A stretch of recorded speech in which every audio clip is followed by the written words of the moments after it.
এই যে বুড়ো, তিন নাম হই দিদি শ্বশুর মশাই। তুই আগে আমায় কি বললি? কই কিছু বলিনি তো। তুই ভেবেছিস আমি শুনিনি? তুই আমাকে বুড়ো বলিসনি? এই দেখো, তিন ছেলের বাপের কিরম 25,000 শখ, মাথায় এত বড় একটা টাক। বুড়ো বলবো না তো কি, ছোড়া বলবো?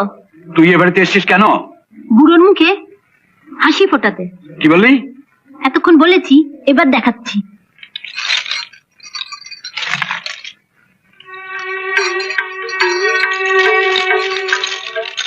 ও, গয়না পাঠিয়েছে। লক্ষ্মী মেয়ে, দে দে আমায় দে। আপনাকে দেবো না ময়না দিকে পড়ার জন্য দিয়ে আসবো? না না, আমায় দে। ও, আপনি গলায় পড়বেন? আমাদের গায়ে মেয়েরা গয়না পড়ে, শহরে বুঝি বুড়ো খোকারাও গয়না পড়ে? আর কি কে নিচ্ছিস আমাকে দেখা। কি হ্যাংলা শ্বশুর রে বাবা, গয়না দেখলে মেয়েরাও এমন হ্যাংলামি করে না। নিন, এটা আগে পরে নিন, তারপর কানে একটা দুল, হাতে চুড়ি, তারপর নাকটা ফুটো করে একটা নত পরিয়ে দেবো। ফালতুবি না করে কি কি গয়না এনেছিস আমায় দে, আমি ওজন করি আনি।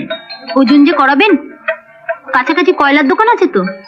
কয়লার দোকানে গয়না ওজন? হ্যাঁ, প্রথমে গয়নাগুলো পরিয়ে আপনার ওজন করব, তারপর গয়নাগুলো খুলে আবার আপনার ওজন করব, তাহলে গয়নার ওজন বেড়ে যাবে। আপনার যা চেহারা, তা কয়লার দোকানে দাড়িপাল্লা ছাড়া ওজন করা যাবে না। দেখ পূজা, এটা তোদের গ্রাম নয়। তাই আপনি বেঁচে গেলেন, নইলে এই কাপটা দিয়ে আপনার টাকটা ফাটিয়ে দিতাম।